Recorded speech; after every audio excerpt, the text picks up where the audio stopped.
Senhor presidente, senhoras deputadas, senhores deputados, meus companheiros pecuaristas que estão aqui, senhores da imprensa, eu inicialmente tenho a agradecer a oportunidade que a casa dá para que a gente possa colocar uma situação muito delicada que está ocorrendo lá na nossa região de Sidrolândia e de Dois Irmãos do Buriti. Vou fazer uma breve história disso, para não ficarmos soltos no tempo. Há aproximadamente 10, 12 anos atrás, começou a surgir na região a notícia de que haveria pretensões da FUNAI e dos indígenas de ocuparem as terras adjacentes à reserva indígena Buriti. É uma reserva criada em 1927, demarcada naquela época, e cumprindo determinação da Constituição de 1988, ela foi demarcada e homologada como manda a lei.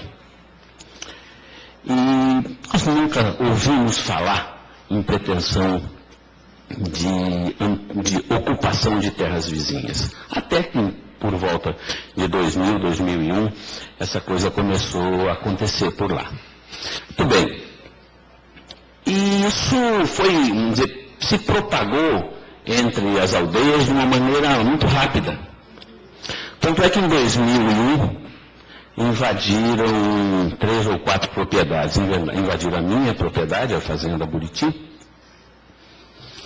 a dos meus 2 tios, que hoje estão aqui representados pelas suas esposas, já que eles estão falecidos, a dona Gracinda e a dona Lourdes, Fazenda 3R, Fazenda Querência, São José, e à época a Fazenda Bom Jesus também. Quem invadiu? Os índios da aldeia Córrego do Meio. Um breve parênteses, existem 2 aldeias piloto na região. Uma situada no município de Sidrolândia, que é a aldeia do Córrego do Meio. E outra no Dois Irmãos do Buriti, que é a aldeia Buriti. Muito bem, o Córrego do Meio é que promoveu essa invasão. Nós fomos lá, conversamos, negociamos, a situação foi muito tensa, virou imprensa nacional naquela época, e conseguimos negociar com os índios da Córrego do Meio a sua retirada, num compromisso que foi feito com a presença de alguns deputados da casa, se eu não estou enganado, o deputado Pedro Kemp estava presente, se eu não estou enganado, o deputado Gerson estava lá naquela época, e se lembram da situação tensa que nós vivemos ali naquela região. E houve, de fato, a retirada, eles se retiraram, né, na promessa do então juiz Odilon de resolver a situação, de julgar o processo. Era essa a questão da época. O juiz julgou o processo, nos deu ganho de causa, houve um recurso pela FUNAI, isso subiu para São Paulo, lá para a 3ª região, e no primeiro julgamento da 3ª região se inverteu o julgamento. Por 2-1, houve julgamento em favor de que as terras não pertenceriam a nós, atuais proprietários. Isso continua sob júdice. E nós estamos aguardando o julgamento disso dentro da demora que só ia acontecer na justiça brasileira. Não sabendo o que acontece lá. Dentro de um gabinete tomando decisões risíveis. Na reintegração de posse concedida à proprietária da 3R recentemente, a juíza cassou a reintegração com o grande argumento de que, já que eles estão lá e para manutenção da ordem pública, deixe que fique. É essa a situação que nós estamos vivendo. Bom, nós viemos aqui porque houve depois outras invasões, e a mais nós temos aqui presente o Ademir e a sua esposa, que estão do outro lado, estão no município de Dois Irmãos do Buriti. O Ademir era um pequeno proprietário, senhores deputados, produzia laranja, se eu não estou enganado, em torno de 10 mil pés de laranja. Tinha hortaliças, fornecia o Ceasa, fornecia a Cidrolândia, e outros vizinhos dele. Eu estou personalizando e colocando o Ademir, porque ele está aqui presente e ele é o exemplo vivo do que aconteceu lá.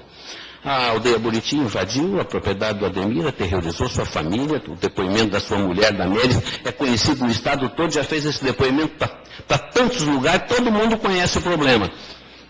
E eles estão sem poder usar a terra há 10, 12 anos, e toda a plantação que eles tinham, toda a sua produção, que é o fruto do seu trabalho, da sua capacidade de trabalhar e de sustentar a sua família, foi dizimada. A plantação de laranja foi dizimada, a plantação de tomate foi dizimada, e tudo que havia por lá foi dizimado. Não tem mais a posse da terra, e vivem de favor. Me lembrando a reportagem da Veja, que retratou Raposa Serra do Sol semana passada, onde índios estão catando lixo e ex-proprietários rurais estão vendendo churrasquinho na feira. É isso que está ocorrendo. É essa a ação que a FUNAI está fazendo acontecer no Brasil. Eu até tenho a saudar aqui, senhor presidente, a participação do representante da FUNAI, meu xará que está aqui, o Ricardo, porque é importante que a FUNAI entenda e compreenda e haja em cima daquilo, conhecendo de fato o outro lado da moeda. Porque eles só conhecem o lado dos índios. E nós estamos vivendo em sociedade. Acabaram no ano de 2009, invadiram a fazenda Querência São José, da dona Lourdes, que está aqui presente, e dizimaram, mataram, comeram ou levaram para as aldeias mais de 100 cabeças de gado. É uma pequena propriedade, 300 hectares, herança do meu avô, que titulou essa área em 1927, antes da criação da reserva indígena Buriti. Antes, os títulos de propriedade nossos antecedem a criação da reserva, que foi reservada, depois reservada novamente e homologada, atendendo os preceitos da Constituição de 88. Levaram cama, mesa, vaso sanitário, pia, fogão, panela, roupa de cama, televisão, tudo. Não tem nada, não deixaram nada dentro da propriedade. Nós temos muitas testemunhas disso que ocorreu e ninguém responde por nada.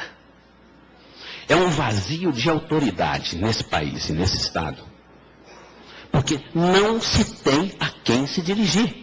Não tem. Nós viemos aqui fazer um apelo a essa Casa de Leis que nos ajudem, pelo amor de Deus, a enfrentarmos essa situação. Essa situação, eu não estou aqui absolutamente acusando o índio, mas pelo contrário, pedindo com que a gente possa agir junto com os índios para que resolvamos aquela situação lá da região dos irmãos do Buriti e do Cidrolândia, antes que aconteça o que aconteceu agora em Miranda. Lamentável o que aconteceu em Miranda. Eu vi 2 indicações aqui nesse sentido, e só posso me solidarizar, porque nós estamos vivendo uma situação de barbárie. A sociedade civilizada está vivendo uma situação de barbárie por vácuo, por falta de autoridade do poder público. Então, relatando um pouco mais, invadiram recentemente a Fazenda 3R, lá da dona Gracinda, que está aqui presente também, e comeram todo o gado existente na fazenda. Comeram todo o gado. Tem testemunha, tem gente que viu. O que não comeram, levaram para a aldeia. Como que a gente pode viver desse jeito? Com que tranquilidade? As nossas famílias são diuturnamente ameaçadas de estarem e não poderem exercer o seu trabalho. Nós viramos bandidos. Nós, proprietários rurais, que produzimos carne para esse país, que produzimos grãos para alimentar esse país, viramos bandidos. A figura mítica do índio, de José de Alencar, de Peri e Ceci, é que está vingando hoje na imagem, no senso comum da sociedade brasileira. Então, na verdade, nós estamos vivendo aqui no Mato Grosso do Sul situação muito diferente do que vivem os índios e os proprietários da Amazônia. Nós estamos vivendo em cidades populosas, nós estamos vivendo em Dourados, como o senhor conhece bem aquela situação de lá. Aqui em Sidrolândia é emblemática a situação, elas estão a 20 quilômetros de Sidrolândia com asfalto praticamente na porta. Os índios trabalham em Sidrolândia, os ônibus da Seara vão buscar de manhã e levam de volta de noite. Estão precisando de terra para ampliar as aldeias. Não existe, até que se julgue, em última instância, a quem pertence a terra é titulada dos proprietários. E o que se vai fazer em cima dela? O que nós estamos disputando? Nós estamos disputando terra, mas nós não estamos disputando o pasto que nós plantamos, nós não estamos disputando a televisão que nós colocamos lá, que nós compramos com o nosso trabalho, nós não estamos disputando as casas, os mangueiros, as pastagens, as cercas, que estão sendo destruídas pelos indígenas quando promovem a invasão. Na Fazenda 3R levaram todas as cercas internas, deputado. Tiraram os postos e levaram para a aldeia. Ou seja, o que é isso que nós estamos vivendo? Ou não estamos vivendo um vácuo de autoridade? Então nós viemos aqui pedir dos senhores e das senhoras deputadas que possam reverberar essa situação que a gente está vivendo, que a gente está passando. É indescritível, é uma situação de pré-horror. Porque nós dormimos nas nossas casas sem sabermos se nós vamos acordar ao meio da madrugada com 200, 300 índios ameaçando a nossa vida. Mas estão trancando as estradas. Não se pode mais passar. O direito de ir e vir, assegurado na Constituição Federal, não está sendo respeitado e ninguém toma providência. Aqui presente está o Haroldo Correia Júnior, que explora a pecuária na região. Semana passada o Haroldo foi passar numa estrada vicinal, uma estrada municipal, que é preservada pela prefeitura, que passa pelas aldeias e atinge outras propriedades. Nós temos notícia de que eles trancaram a ponte que dá aqui ao outro acesso possível, jogaram uma tora em cima da ponte e é obrigado a passar ali. Cercaram o Haroldo para voltar, porque ali não pode passar. O Haroldo foi manobrar, meteram bala na caminhonete do Haroldo. Isso está registrado em boletim de ocorrência, que se a mesa que está aqui com o deputado Márcio Monteiro. Bala. Olha, mata um menino desse, me permite, Haroldo, menino, em relação à diferença das nossas idades, o que vira? O pai do Haroldo vai deixar por isso mesmo? Nós, proprietários rurais, seus vizinhos, vamos deixar por isso mesmo? No vácuo da autoridade, o que vale é a força física, não é a força da lei. Estão usando a força física ao arrepio da lei. 300 índios entram numa propriedade, o que 2, 3 proprietários rurais podem fazer para combater isso? Então, é a força bruta substituindo a força da lei. E a lei não nos garante o nosso direito de ir e vir, o nosso direito de estar na nossa propriedade, manejar o nosso gado, vender o nosso gado. Abatem o nosso gado e ninguém faz nada. Os boletins de ocorrência estão todos registrados aí. O Ministério Público, a quem cabe pela Constituição a defesa dos interesses indígenas, tem se esquecido de que defender interesse indígena é defender os interesses lícitos dos indígenas, não os ilícitos. Não está mancomunado, ou, usando uma palavra errada, mas não está defendendo aquilo que está sendo feito ao arrepio da lei. Quando ao Ministério Público também cabe defender a Constituição brasileira e defender a cidadania. Os cidadãos brasileiros da região de Dois Irmãos, do Buriti e de Sidrolândia não estão sendo defendidos pelo Ministério. O Ministério Público não está cumprindo sua função constitucional. Ou seja, é parcial a ação do Ministério Público somado à ação da FUNAI, que incentiva esse tipo de atitude dos indígenas. Incentiva. Doutor Ricardo, eu sinto dizer isso, mas tenho que dizer na presença do senhor. Está incentivando, sim. Por quê? Por que ele está incentivando, deputado Gerson? Tenho notícia e peço que essa casa apure. Tenho notícia. E as notícias que circulam por lá são quase sempre verdadeiras. Teve uma comissão de índio em Brasília, dia 31. Foram pedir para agilizar o processo.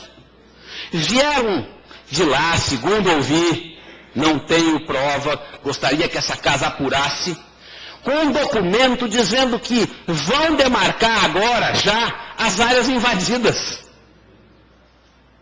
Vão demarcar as áreas invadidas. Ora, se eles vão demarcar as áreas invadidas, o que se está promovendo, se não a incitação à invasão das outras áreas? Para que se possa promover a demarcação imediata. Então, a FUNAI está incentivando institucionalmente isso.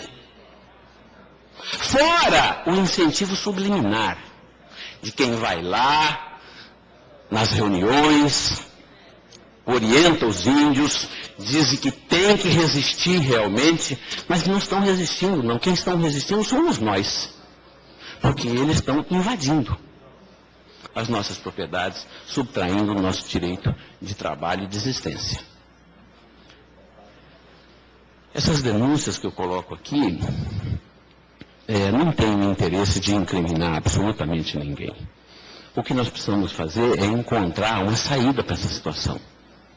A saída que eu verifiquei, nós vislumbramos naquela reunião do CNJ em Dourados, foi de que para resolver esse impasse só tem uma saída, tem que comprar as terras. Nós vamos sair de lá. Mas comprem as nossas terras, que foram tituladas de boa fé, desde 150 anos atrás, em título de propriedade naquela região. Nos paguem, nós vamos embora. Eu não quero conviver dessa forma, vamos dizer, sob pressão e sob ameaça o tempo todo. Eu e mais ninguém quer conviver desse jeito.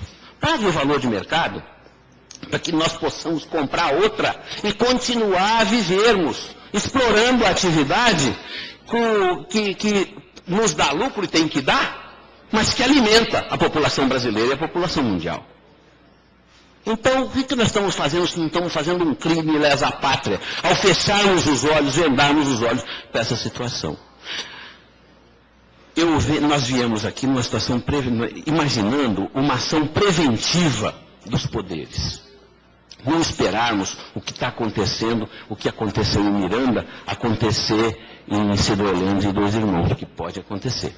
Realmente pode acontecer. Nós estamos falando isso com a responsabilidade cidadã de quem tem uma vida pública e que hoje vive da sua atividade privada e que representa nesse momento aqui os produtores rurais daquela região. Vai acontecer um desastre em Cidrolândia, caso não se tome uma atitude imediata. Eu estava sentado ali agora, recebi a informação de que vão invadir a Fazenda Bom Jesus e a Fazenda Cambará. Por quê? O que está acontecendo lá? Me permitam uma análise rápida. Existem dois grupos ali, duas grandes aldeias polo. Uma chama Buriti, a outra Córrego do Meio. O Buriti invadiu as propriedades do município de Dois Irmãos. A Córrego do Meio invadiu aquela época que eu já relatei aos senhores, se retiraram e estão esperando o julgamento da justiça, o posicionamento da justiça. Mas estão vendo o seguinte, como o Buriti está avançando para o município de Cidrolândia, eles estão perdendo espaço. Nos procuraram, tem 300 cabeças de gado sem pasto. Estão circulando dentro da sua aldeia, destruindo as plantações que eles colocaram, porque o pessoal da Buriti obrigou-os a retirar essas cabeças de gado aonde eles estavam ocupando. Então eles querem colocar esse gado em algum lugar. Eu até sugiro que a FUNAI conheça essa situação e vá lá tentar pelo menos arrendar provisoriamente. Existem terras a serem arrendadas, pastos a serem arrendados ao lado, porque o que eles nos disseram é o seguinte, com todas as letras, presidente Gerson, com todas as letras, nos disseram o seguinte, se nós não resolvermos isso, nós não temos outra válvula de escape, nós vamos para cima de vocês. Me disseram isso ontem, aqui, numa reunião. Nós vamos para cima de vocês. Olha, vocês têm que escolher. Vocês têm um adversário que somos nós e um adversário que são seus irmãos lá do Buriti. Vocês vão escolher para o lado que vocês vão. Porque eles não vão ficar como estão. Será que essa casa, será que a FUNAI, será que o Ministério Público não pode tomar uma atitude imediata, ir para lá, estudar a situação e propor uma saída? A saída que não seja da violência, a saída que não seja da força, a saída que não seja do aviltamento das condições do cidadão brasileiro que é capaz de produzir e alimentar esse país? Vocês vão deixar, nós vamos deixar, me perdoe, nós vamos deixar acontecer o desastre para depois fazermos indicações e pedirmos ao secretário de Segurança, ao secretário da Polícia Federal, ao Ministério Público, dizer o que ocorreu, que apure o que ocorreu. Nós estamos dizendo aqui que vai ocorrer, e vai ocorrer se não houver uma ação firme das autoridades competentes, imediata. Nós estamos aqui desesperados, fazendo um apelo a vossas excelências. Desesperados, porque meu filho está correndo risco de morte, o filho do Haroldo está correndo risco de morte, os nossos funcionários estão correndo risco de morte, nós não podemos mais exercer o nosso direito de trabalho, e vai ficar por isso mesmo, gente? É esse o apelo que eu venho fazer a vossas excelências. Fundamental, eu já relatei. É preciso se tomar uma atitude. Não podemos criar uma comissão. Essa comissão quer que a coisa não funcione, a gente cria uma comissão. Não é? Essa é a tradição da política brasileira. Quer dizer, temos que tomar uma atitude. Presidente, eu acho, sabe, que está faltando a gente partir para uma coisa que a gente ainda não fez. A responsabilização criminal de quem toma essas atitudes extemporâneas. A responsabilização criminal de quem propõe ao índio que isso aqui vai ser resolvido, diz ao índio que isso vai ser resolvido nos próximos 6 meses, e o troço não vai ser resolvido, porque nós sabemos que a justiça brasileira não vai resolver isso nos próximos 10 anos. E nós não podemos mais conviver com essa situação por 10 anos. Quer dizer, nós precisamos... Quem é que está tomando tais atitudes? Quem que assina tal papel? Quem que manda demarcar a terra do deputado Zé Teixeira, sendo que ele está amparado por uma decisão judicial que não pode ser demarcado? Ora, então não temos que responsabilizar criminalmente quem assinou esse documento, para que ele tenha que se defender perante a justiça e frear os seus ímpetos autoritários que contrariam a democracia brasileira pela qual nós lutamos tanto tempo e nos orgulhamos de ter feito isso. Então eu peço a vossas excelências que reflitam e nos ajudem. Pelo amor de Deus.